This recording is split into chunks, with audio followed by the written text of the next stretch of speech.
Pemirsa, untuk pertama kalinya Indonesia hadir sebagai anggota penuh dalam konferensi tingkat tinggi atau KTT BRICS yang digelar di Rio de Janeiro, Brasil. Kehadiran Presiden Prabowo Subianto dalam forum internasional ini menandai langkah strategis Indonesia dalam memperkuat kerjasama negara-negara berkembang atau Global South di tengah dinamika geopolitik dan ekonomi dunia yang kian kompleks. Indonesia resmi mengikuti konferensi tingkat tinggi atau KTT BRICS untuk pertama kalinya sebagai anggota penuh. Presiden Prabowo Subianto hadir langsung dalam KTT BRICS yang berlangsung di Rio de Janeiro, Brazil dengan mengusung tema Strengthening Global South Cooperation for More Inclusive and Sustainable Governance. Kehadiran Indonesia sebagai anggota penuh menandai langkah strategis dalam kerjasama negara-negara Global South atau yang biasa disebut dengan negara berkembang. Dengan bergabungnya Indonesia bersama dengan Iran, Mesir, Ethiopia, dan Uni Emirat Arab, BRICS kini mempresentasikan lebih dari 40% produk domestik bruto atau PDB dunia dan sekitar 56% dari populasi global. Dalam KTT ini, Presiden Prabowo mendorong peningkatan pemanfaatan New Development Bank atau NDB untuk membiayai proyek-proyek infrastruktur, energi bersih, dan pembangunan berkelanjutan. Saat ini NDB telah menangani 120 proyek dengan total nilai mencapai 39 miliar dolar Amerika Serikat.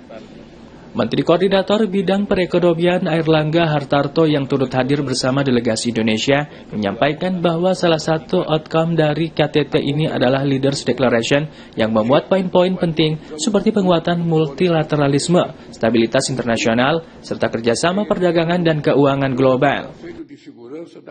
Itu ada beberapa poin yang terkait dengan penguatan multilateralisme dan reform daripada global governance. Yang kedua adalah mempromosikan peace and security, international stability dan deepening international economy, trade dan financial cooperation. Nah, poin kedua ini menjadi penting bagi Indonesia di tengah ketidakpastian. Kita punya BRICS yang diharapkan bisa juga untuk menyerap pasar dari produk-produk Indonesia. Kemudian yang ketiga tentu terkait dengan climate change dan promoting sustainable yang fair and inclusive development. Yang keempat adalah partnership for promotion human, social, and cultural development.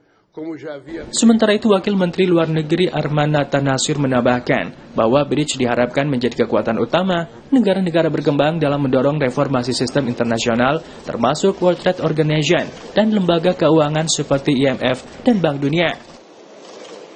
Isu yang sangat banyak diangkat oleh negara anggota adalah pentingnya untuk BRICS mengambil kepemimpinan untuk Global South agar bisa mendorong mereform sistem multilateral.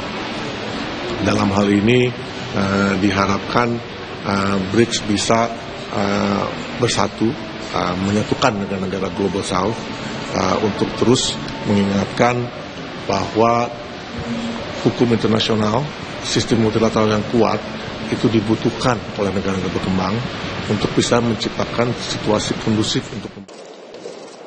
Selain itu, Armanata juga menyebut saat KTT berlangsung muncul sebuah ide di mana negara-negara BRICS dapat menjadi satu kelompok kekuatan di PBB dalam mendorong percepatan dan reformasi di berbagai bidang bagi negara-negara berkembang.